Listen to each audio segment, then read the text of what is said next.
Welcome to another episode of Fight the Burnout. Today we have a special guest, past nurse who now does a lot of emotional and physical health through breathing techniques. She's going to tell us all about it.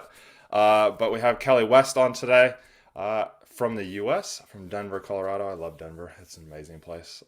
But as always, before we get going, I just want you to, if you're in the car listening to this, just listen up for that one thing. If you're at home and you're taking notes on it, just note down, the things that come to you from this episode and just start taking action on one.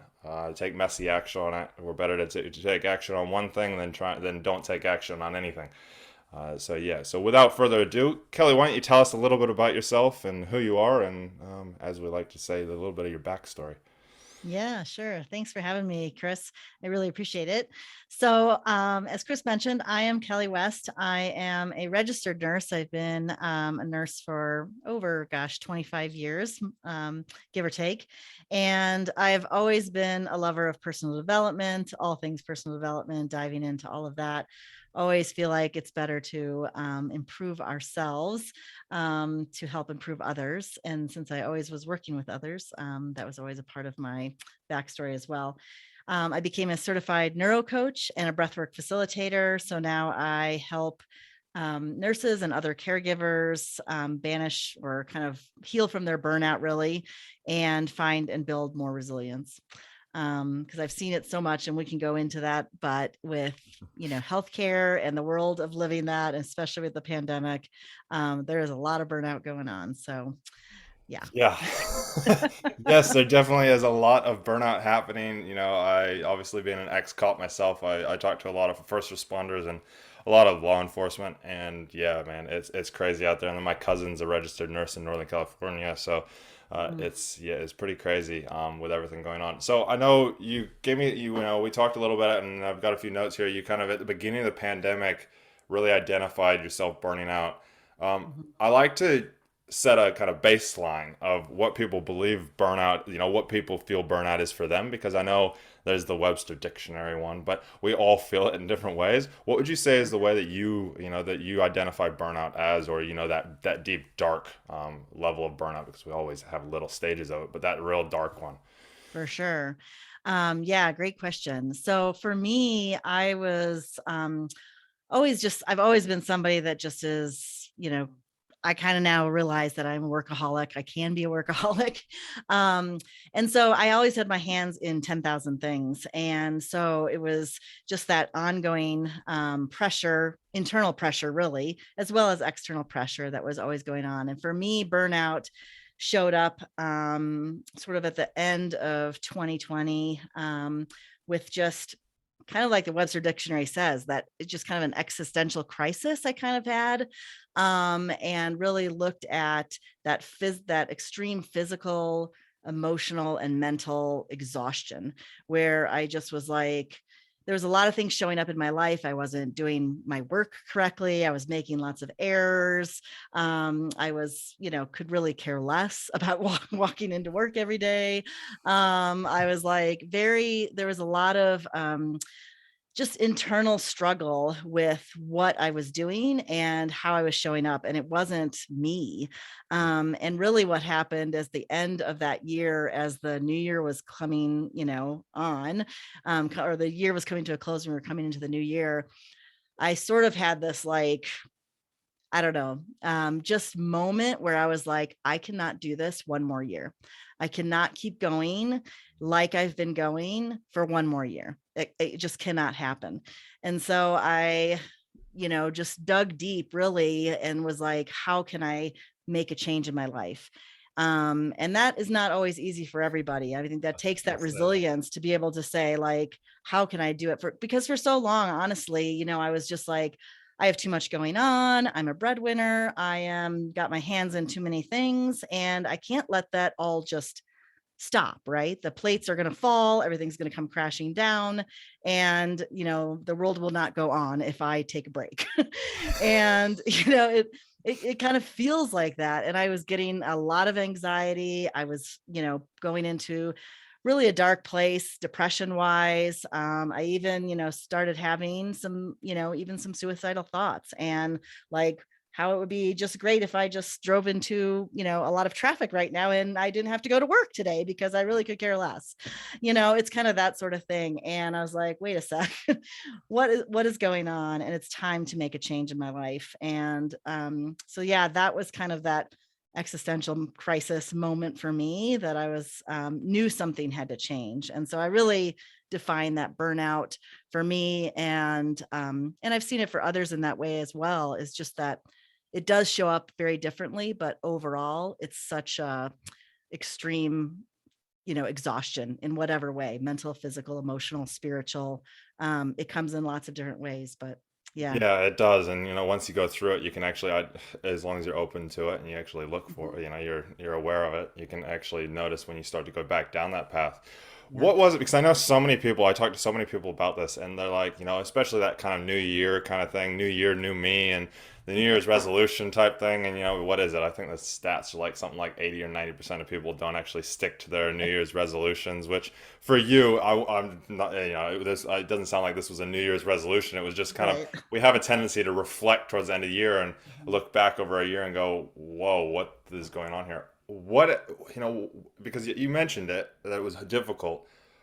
What made you stick to it? Like, what was it that that Mhm. you were just like, no, I cannot do this anymore, and I have to continue? Because I know that's Yeah. the hardest part. Is we have these thoughts that it's like, oh, I want to, enough is enough. I'm done with this. But then Mhm. we have a tendency to drop back to it because it's what we know. Yes. Just walk us through how you were able to not drop back to it, or Yeah. did you drop back to it at times, or what? How did that look? Yeah, no, excellent question. Yeah, and I agree. I think it's a back and forth sometimes. I think, for me, I had done so much previous work. Like I said, I've done personal development for so many years. So I did have some tools basically in my tool bag. So I knew there was something I could grasp onto. And I had been actually I had done my breath work practice before then. And so I really was diving into all of that, even though there was still a lot going on. I think for me, the biggest thing was I needed to slow down. And that's what I believe really is the biggest thing. So how do you slow down, right? Because that's one of the hardest things. Mm, And, I don't always say this is possible for everybody, but for me, I had to just totally cut ties and walk away for a bit of time.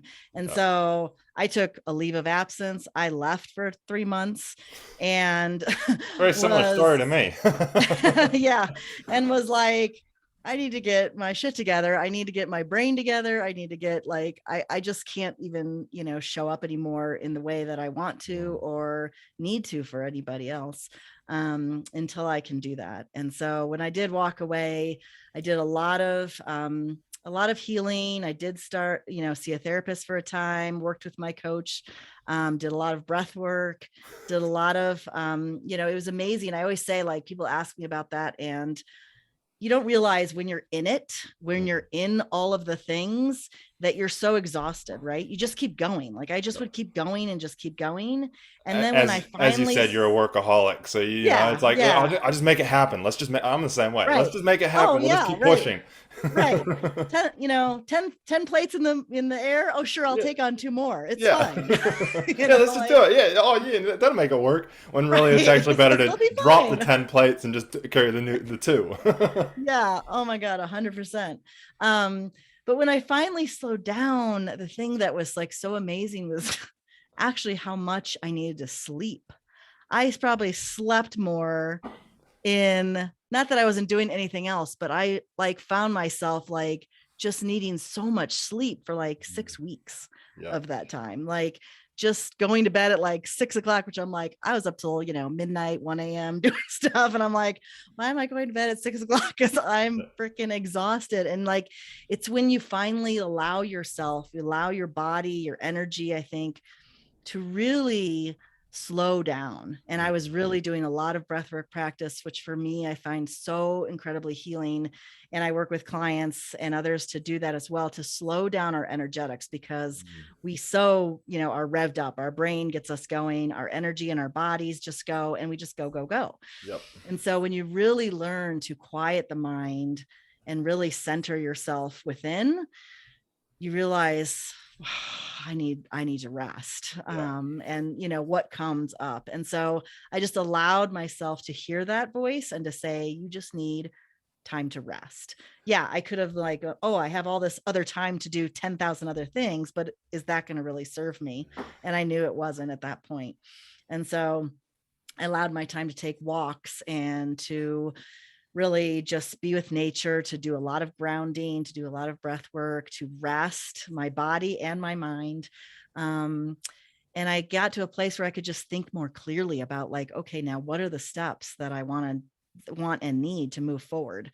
What are Mm, the things I need to let go of? And what are the things that really matter for me?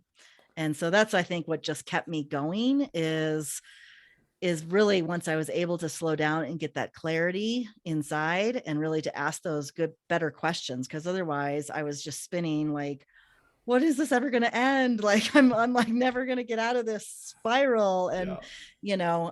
and you end up asking yourself not great questions. So Yeah. I hope that answers your question. Yeah, it did. It's very similar. We have a very similar kind of story as such. Mhm. I pushed, and I burned out a couple times when I was in the police. And the first time I thought I had dealt with everything and came back, and a couple years later came back with a vengeance because I didn't actually deal with anything. Just kind of masked it with some stuff. And I think it was very, what you were saying about, using some of the things that you had and using the tools that you had. Now, you had done a lot of personal development. I had done some when I was a kid, when I was younger, but just using what you knew and just sitting and relying on what you know does work is so important. I know we talked about it before we hopped on here, but some viewers will know it and listeners. But I took 3 months, 2.5 months, and took a motorcycle. Came back to the U.S. from New Zealand and did a motorcycle trip. Bought a motorcycle and cruised around. But I didn't just do it willy nilly. I had an outcome in mind. I was like, I'm here for a purpose. I'm not here just to have fun, just to kind of do whatever kind of comes. Yes, the front wheel would direct me wherever it was meant to go. I didn't really direct it. I just let it flow. Yeah. But I had an outcome of bettering myself and becoming a better person. So, if you're a go Mhm. getter and you're feeling like, oh my God, I need a break, take one. Yeah. And it's very difficult to do that because financial Yeah. stuff and that. Are you, Um, Kelly, are you married or have a partner or? Yep. So Yeah. I'm married to my husband for many years. We talked about that. Yeah. He's a writer as well. And I get that. And it is hard because I think, I really was burning out probably 2, 3 years before that Yeah. time actually came. It's not something, like I said, that happens overnight, but it is, I kept having that same story go on that like, oh, I can't leave because of financial things. I can't leave Mm, because of this. I can't do this, all the stories, right? All the yeah. things. Until it gets to the point where you're like, I don't even care what happens. I just have to, or I'm going to What break. did, because I know my wife went through some stuff at the time and we hadn't done all the personal development growth stuff that we have since. But, what did your husband say when you're like, I'm done, I can't just do this anymore, I need a break? Yeah, good question. I had sort of pre-warned him the couple years before that, like there's going to be a day I'm going to come home and just say I've left. And you're going to have And to that just and figure it out. I want to bring awareness to that. If you're at that stage, you're already starting to burn out. If you're coming Right. home from work and you're going, there's going to be a day where I'm just going to go screw all this. I'm going to burn the bridge and I'm just going to completely destroy everything. You Yep. might want to check yourself because you don't want to burn those bridges. Like, I know I burned some, but I didn't burn all of them. Yeah. And so it's like, yeah, you don't want to burn those bridges. You don't want to be at that stage where you burn the bridges because it Yeah. never turns out well. So if you're Right. at that stage where Kelly was or where I was, where it's like, this is just all a bunch of BS. I'm just coming here for the paycheck.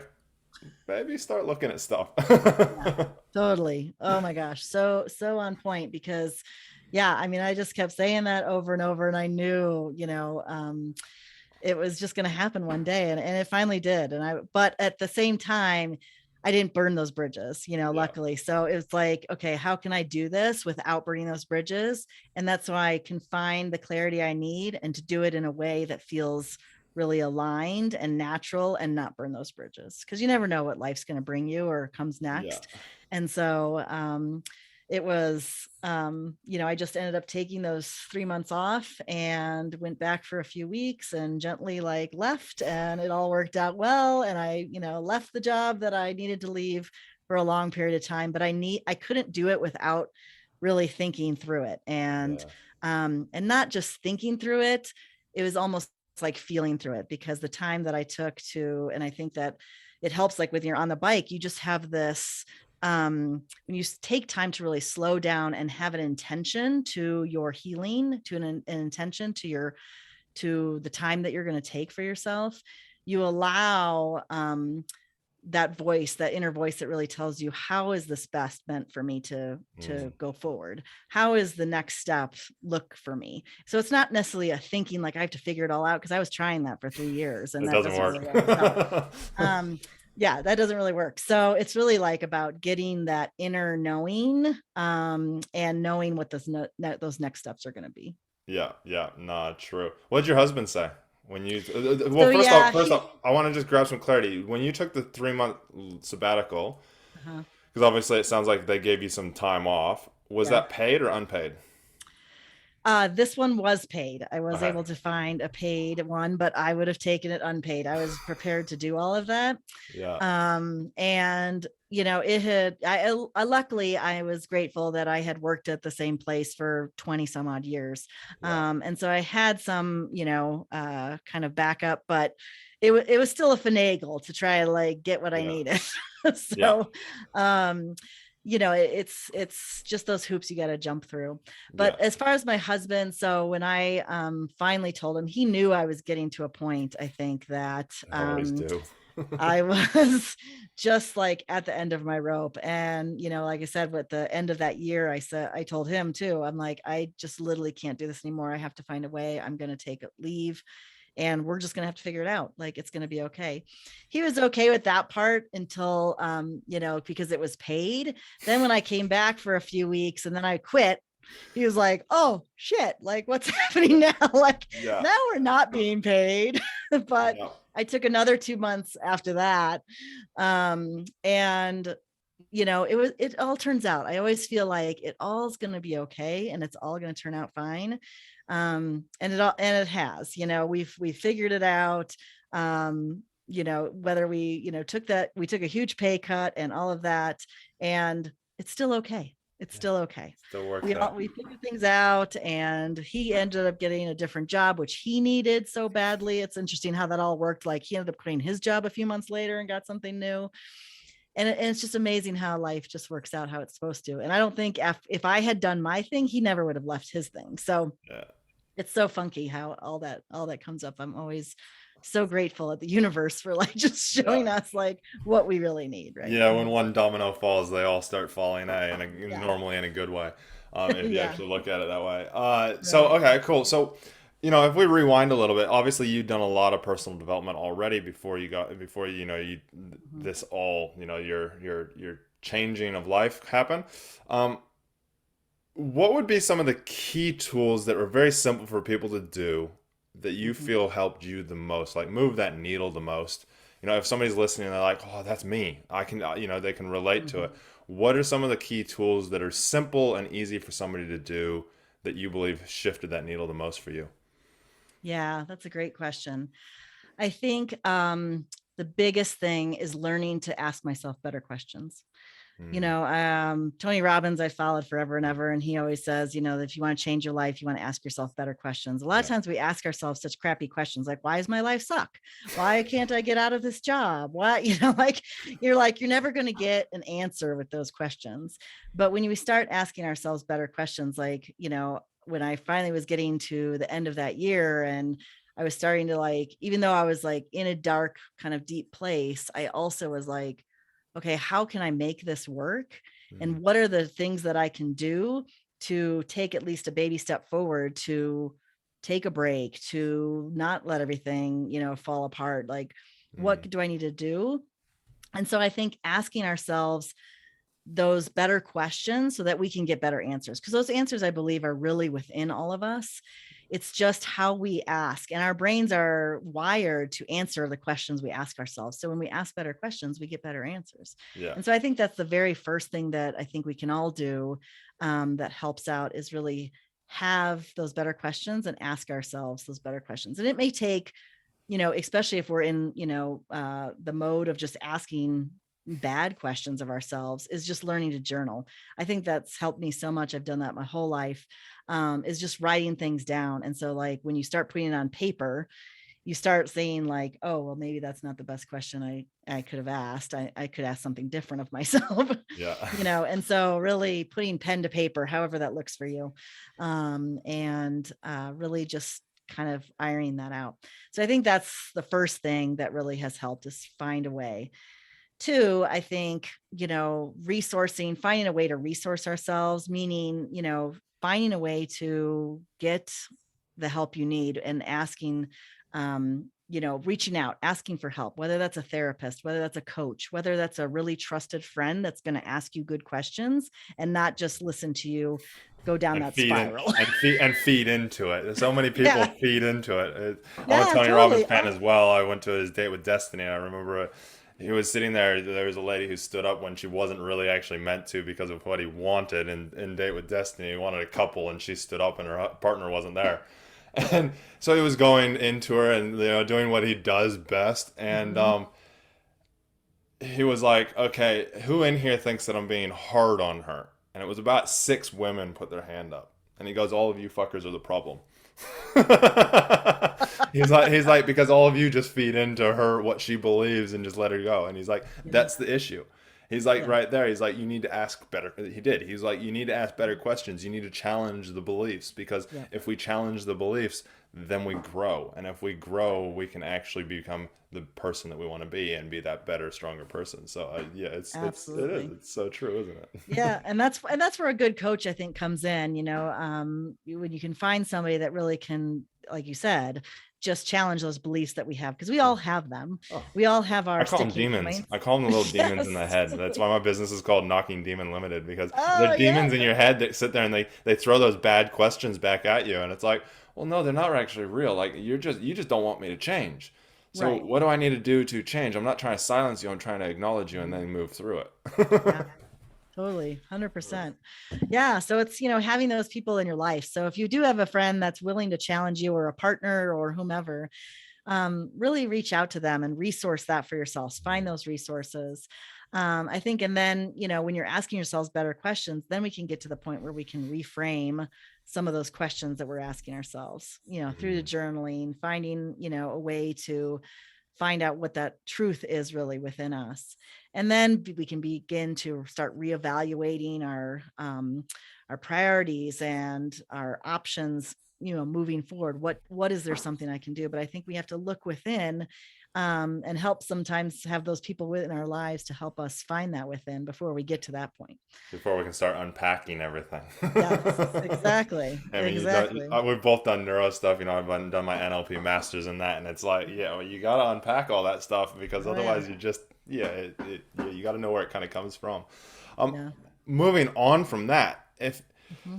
I'm a huge purpose person or a why person, Hmm. and so I help people create their mission statement, figure out their why on all the levels, because I believe, and what I've found is that we're all driven from that mission statement and driven from that why and all the levels that go to it. So if we're served in all those, we'll never burn out. Now, it's the asking questions to serve those that can also be the thing as well. So that's where the Yeah. coaching side comes in. My purpose and my mission statement is to create, I help people, or I remove pain from myself and others to create the best version of ourselves. So that's Hmm. the thing, and that's what it is, and I can turn that into a question all the time as well. So it's a good question as well, as you Yeah. said. Exactly. What would you say is your driving mission statement or purpose that you've had since you were, a little person that got seeded or planted back then? Yeah. No, it's a great question. And I don't know that I have, honestly, a full personal mission statement, but I will say, my whole life. So I knew I wanted to be a nurse since I was like 5 years old. Mm-hmm. I had kind of grown up in the hospital with some medical issues. And so I was around it. I had family members in healthcare, and it just was something that was always pulling, always calling to me. And so, being somebody who was a helper, caring for others, and most of my career, I was a pediatric oncology nurse. So I cared for a lot of families Makes with kids sense. with very serious illness. And, it was just something that I loved. I loved seeing people have, some some health, come back and help them, in a lot of ways. And then in 2018, I actually had one of my best friend's son, who was an young adult at that time, developed leukemia. And I was kind of thrown back. I had been out of that world for a few years and then got thrown back into it, kind of on the other end of things. So now I was like the friend, support, the caregiver, not the healthcare provider. And for 2 years, helping him through 2 bone marrow transplants, near-death experiences, ICU, like lots of trauma, just watching her also go through as a caregiver, as a mom, go through all of that, and how much it affected just her thought process and her belief in herself, even though she had such strong beliefs and faith. It shakes you when you have that scary of a life-threatening illness in your family. And so watching her just go through that and being able to help her kind of come out of that in a way that, not that you can't change the circumstances at the time, but being able to help, like, let's find ways that we can take a little bit of a break today. Let's find ways that we can do some self-care for yourself so that you're not burning out as the caregiver. Because as a lot of caregivers know, if you've ever cared for, a family member, or whether you work in healthcare, it can be very draining. You sort of have this over time, this moral injury, this compassion fatigue that just sets in. And it's very exhausting in that way. And so finding a way to really find how she can have better emotional, mental, physical capacity herself. And that if that meant getting her, out of the room, out of the hospital for half an hour, and let's go for a walk, let's do some breathing, let's, what can we do to help you?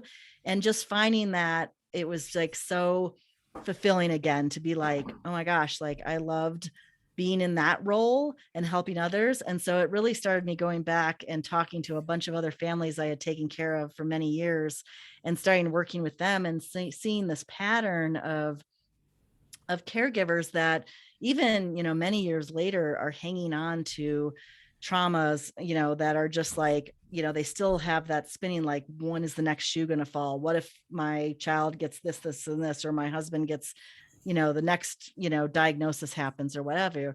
Even if it's been 10 years, it's amazing what the body and the brain will hang on to. And Yeah. so really helping work with them to just find a way to move past that and to change the energetics in our system. Again, we can't always change the exact circumstance in our lives. And when we're in crisis mode and fight or flight is not the time to really do that. Although we can do some work around that. It's really like, okay, once we get past the crisis, how can we change those energetics that have like hooked themselves within our bodies and caused us to, just have these different thoughts in our minds that we can't move forward, that I can't change anything, or the next shoe will drop. And so I guess for me, that mission is really finding a way to help others just be better, to build that resilience, to be to heal that burnout, to heal those wounds, whether it's whatever kind of trauma we go through. And having a loved one with a life-threatening diagnosis is a trauma.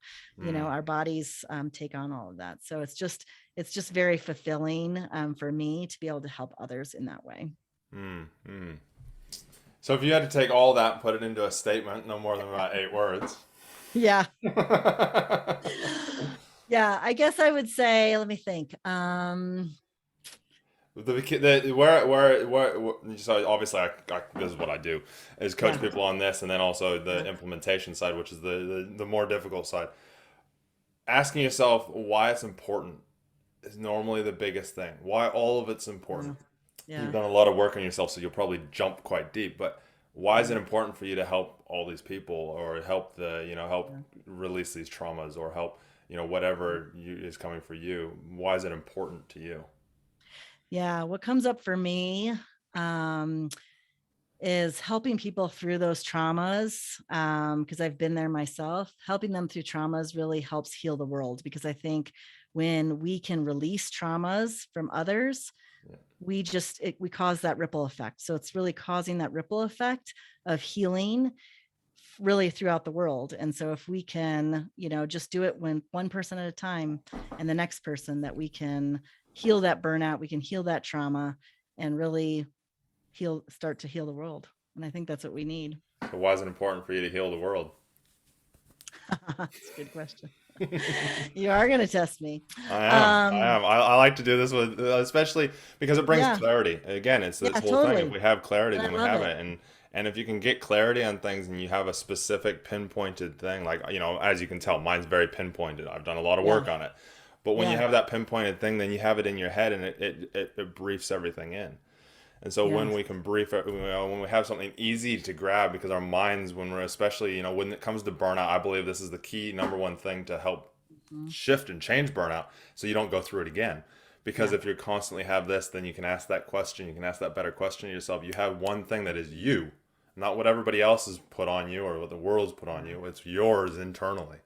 right. Then nobody can, no, you can't, it can't be wrong because it's yours. Yes, totally.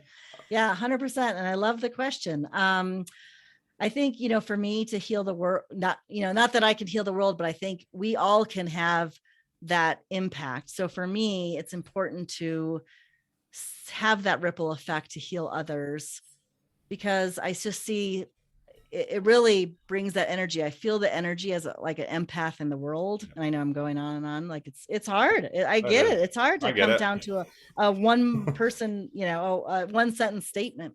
But it's great because, I see that I see the hurt and the trauma in others, that I've been close to, that I've been coaching. And if we can have that ripple effect and change the energy within one another, I think it just brings so much more light and so much more healing and love to the world. I know it's so existential a little bit, like it's vague, because I think the world is hurting right now in a lot of ways. I think we see a lot of sadness. I think we see um a lot of depression. We've seen it in healthcare, for certainly not just, with physical things like COVID, but we've seen a real pediatric crisis, I don't know, here in the US, with suicide rates and Same here. mental illness.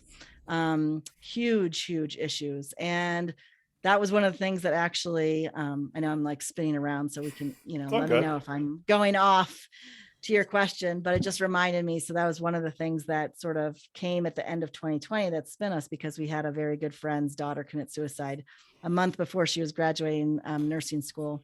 Oh, And it was, it was a very difficult internal, struggle. Our best friends for, 25 years, our kids we're all the same age. And, it really hit hard. And so that was, another thing that was just on top of all the things that were going on at that time. And so seeing, just that happening, and then the crisis of all these kids that we've seen come into the healthcare system, from ages 8 to, on up, is heartbreaking. And so I feel like there's so much that we all can do. It's not just one person, but if we all can bring light and healing in whatever way to another human being, it causes that ripple effect across the world. And hopefully, in whatever venue we do that, we start to heal the world, if that mm. makes sense. No, it makes total sense, and it's so important to recognize for anybody listening that it's so important to recognize that there's these different stages in life.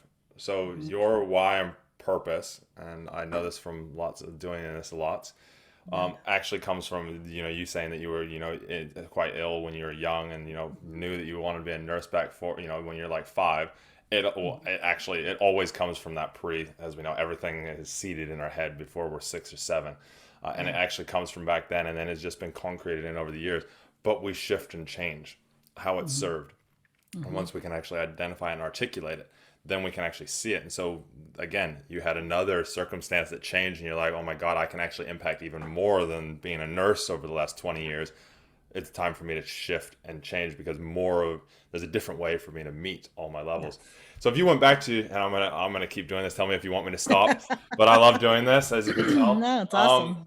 especially just because it brings so much clarity. Again, same thing as you know, once you shift Yeah. one person, it is a ripple effect. So, um, if you go back to when you're like 4 or 5, why Mhm. was it important for you to help, heal people and cause that ripple effect?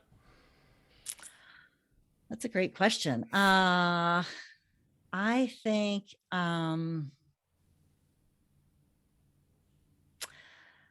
for me, I was a child, obviously. And so I was in a pediatric hospital when I was being treated, and I saw all these other kids and babies. And there was just always something in me that was like, I have to take care of kids, that I cannot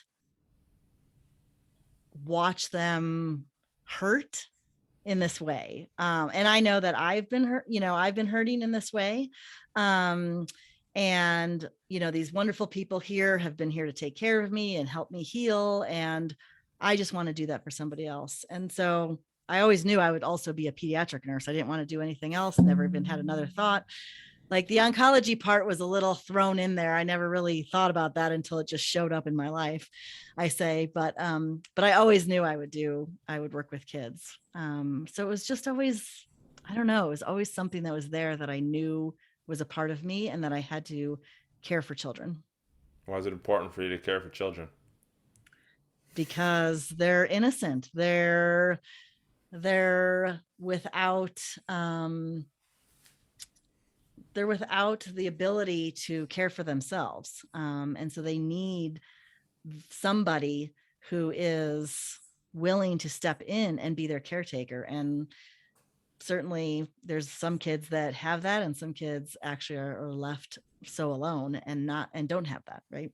Mm. I've seen plenty of kids that are left at the hospital and don't have any of that. So it's just like wanting to care for those kids that aren't able to care for themselves because they're just too young. Okay, and if you ask that same question to that 5-year-old Kelly, Mm-hmm. what would that 5-year-old Kelly say? The question to 5-year-old Kelly about Why is why is it it why is important it to, important? Yeah, why is it important for you to care for others, care for kids? yeah. Ah, man, you're doing a good challenge. That's why I love, and I always say coaches need coaches because there's always something we need to work on, right? Uh no, I love it. Not your not Gosh, not it's yourself there. now, and it is a struggle to kind It of put ourself is. aside and ask the 5-year-old self, or whenever it was that you Right. first kind of started, like yours, Yeah. you would kind of already know it. And I actually Right. bet it probably goes earlier than that, even before you were in hospital. Probably. But obviously we don't have the time here to do it. Yeah. But um, Yeah. asking yourself, and there's a more process that we normally do, but asking that 5-year-old self or that young self, Yeah. why is it important for you to care for kids? I think I would say, or Don't she would don't say, overthink it. Just yeah. whatever it is that comes up as What you know. comes up is that she would say, it's important to care for kids because I need to be cared for too. Mm, there you go. Yeah. That's a little bit deeper. It's getting Yeah. closer. Yeah. And then I needed to be cared for too. And yeah. so So why I, was it important for you to be cared for? because I had a lot of, uh, I had some really bad illnesses where I, was very, very sick. And if I didn't have somebody step in, I would have maybe not been here today. Mm. So that's what happened. I'm not putting anything. I'm not Yeah. against it, but that's what happened. But why is it important for you to be cared for? Oh, yeah. It's important for me to be cared for because I'm worth being cared for. Mm. So in turn, what we figured out, and we've done this really quick, so Yeah. bear with it, is yours is always to care for yourself and others. Yeah. And if you look Yeah. at if we test it real quick and look at it, well, what have you done through your entire life and your entire Mm-hmm. Always. so Always. so that's that Yeah. and I can see it in your face. You're like, oh whoa. Yeah. No, it's awesome. I love that. So thank you so much for that. I And mean, so it's that a and wonderful for thing. listeners and viewers, do that Yeah. same process with yourself. Yeah. because, and it can be a struggle to do it for yourself because you can't see it from the Mhm. 30,000 foot kind of view. Right. But when you can find that clarity, now, as Kelly already said, you can ask those better questions. Hmm. Now you have, and it's not my question, it's not anybody else's question. And that might not be the depth of it. It might actually go Yeah. deeper if you, practice with it. And like I said, normally it's a half hour, 45-minute process that I just jump through really quickly. Yeah. Um, and it's now you can ask that better question that's nobody else's question. It's not the demon's voice. It's not your husband's voice. It's not anybody else's. It's this, well, how am I caring for myself and others? Hmm. Yeah. And so and then it's the honesty thing. It's like, oh, actually, I'm not. Okay, cool. What do I need to do to change it? So it Yeah. creates those better. So thanks for that, Kelly. Thanks for going along with Yeah. No, I love it. that. I love it. Yeah. Always asking the better questions. And like I was saying before, I think it's important to have somebody in your life, like a coach, like, Yeah. somebody that you trust that can push you and ask you Mm. those, because they are uncomfortable. And Mm. I've, I could see I've been, that. There's a few you're like, it's gonna be comfortable. Well, and also we're being on, on a podcast. So I'm like, yeah, okay, I'm usually doing this one-on-one with a coach. It's yeah, all good. It's all good. But yeah, no, I love the question, and I'm glad you went there. yeah. No, I appreciate you going there as well because not many people will do that. So it just shows the amazingness that it is. So, um, Yeah. what would be, because I know you help a lot of healthcare professionals in that. Mhm. What would be your kind of number one piece of advice for them, or even first responders, or even just obviously it all transfers over into the what I call the civilian world, Yeah. because we kind of look at each other, look at ourselves differently. We're like, we're the front lines. Yeah. Yeah. um, but Definitely. what would be your number one piece of advice for healthcare professionals to help them prevent themselves from burning out, Yeah. So I think what I would especially in say, these days with yeah, COVID and the yeah, suicide rates through the roof, and so yeah. yeah. I know. And I see a lot of them struggle because of kind of like I was going through. You're sort of wrapped in it, and you feel either like I'm done and I'm out, and a lot of healthcare providers have stepped away and made Which that choice. we don't want that to happen because we're Right, not which we getting don't any want new that to ones with the happen. experience. Right, exactly. We don't want that to happen. Um, and then there's others that are maybe can be staying and are still miserable, are still left in that burnout state, and feel either that guilt, that shame, or whatever comes up for them. Because what if I leave? I'm leaving all of this. And so my advice to them is really like I started before. I think the biggest thing we need to do is slowing down. And that doesn't always have to mean you have to take a 3 month sabbatical, right? You can slow down in your life every single day. And that's why I find the power of breath work so incredible, because you can really use your breath in 3 to 5 minutes. You Yeah. can be, before you start your day, when I wake up, when I end my day, whenever I'm feeling that anxiety, that stress, or whatever's going on, it's like, okay, I need to just take a moment and just do some deep breathing. And I know it, like, people hear that, oh, I just want to take a breath. Oh, it's fine. Like, it's more than just taking a breath. But if you know how to do it right and you've done it well, there are actual breath patterns that can help us calm our nervous systems down and really just get back into center. And so you can think more clearly about what I need to do. And so it doesn't always mean I have to jump ship and leave healthcare altogether, or my whatever career you're in. Excuse me. But it's like, how can I slow down today so that I can think about what is important for me tomorrow and the next day and moving forward? What would be, because I'm a huge person for the breath work, obviously being ex police, and I did VIP protection, and so you've got to Uh, stay very calm in mhm. crazy situations. Yeah. Um, and so I always refer to the tactical breathing. But what would be your number one if somebody was just going to do one type of breath work in that? Mhm. If the top one that you would say, I know that for different things that are going on, and there's different ones that are actually better. But what would be your Yeah. one that you would say kind of just a default Yeah. for people listening?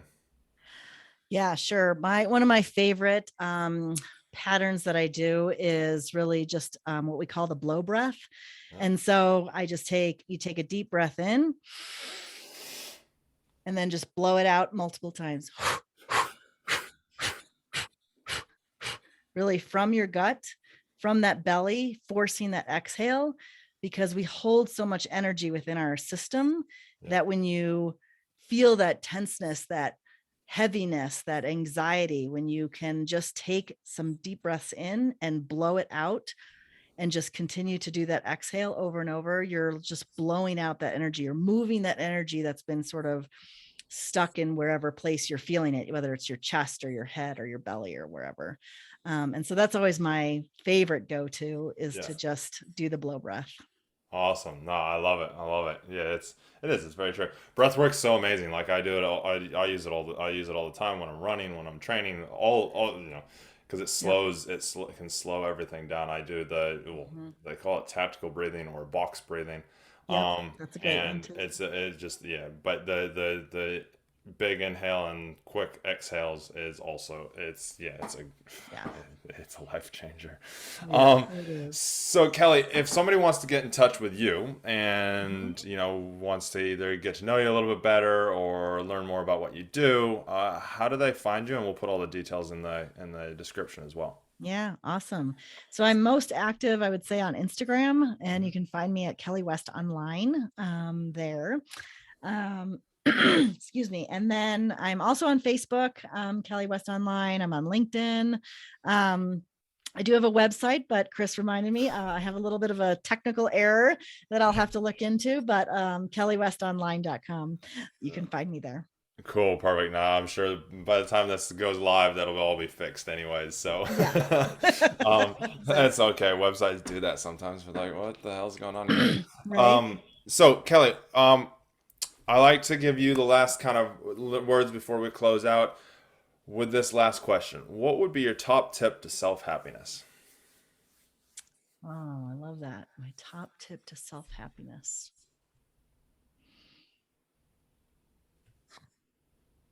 I love it. She's doing breath work right now, thinking about her top tip to health. Right. There we go.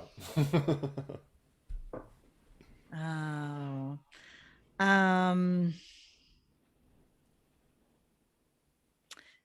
for me is always back to the breath and finding what is my own truth, what is art, and we all have access to that. I think when we learn to breathe in a conscious way, we are able to tap into what is true for us. And I think that truly brings us happiness, because it can bring such clarity and such knowing of what is right for us, and what is the path forward for us. I've gotten so many downloads, or just visions, or or just knowing from doing breath work, and I think we all have that ability. So I think that helps us take those steps forward to really find our happiness. Oh, I love it. That's awesome. Yeah, it's so true. Just getting into that calm state so we can let things Yeah. come to us. Yep. At the time of this recording, I actually need to work on a little bit of that. But anyways, Yeah. but we have these stages, these ebbs and flows, and we need to go through them all so that Yeah. we can grab them. The trick is though is to not go into such an ebb that you struggle to get back out of it, and Right. that's why we're here. That's why we talk about all of this. So before we close down, Exactly. any last words, Kelly? No, thank you so much for being here, I guess. And I guess my last thing would just be like, if anyone is interested in breath work, I love, teaching people about breath work, and that's part of what I do. So definitely reach out to me on any of those social channels, or my website. Would love to get in touch and show you how to breathe better, how to bring, more calmness and happiness into your life. Perfect. I love it. So you heard it. Now, as far as we're here because we want you to take that one step forward. Not saying that you're in a bad place, not saying that you need to learn, but just want to give you the tools so that you can have them in your tool belt in case you need them, or so that you can, take yourself to that next step. I always live by state, know your purpose and your why, and continual growth. If you're living by those three things, you'll continually just evolve, and you'll, be a happier person, and that ripple effect, as Kelly talked about. So if you want any help from myself, or reach out to Kelly. All her details are in the description down below. If you want help from us, our email is team@createfromwhy.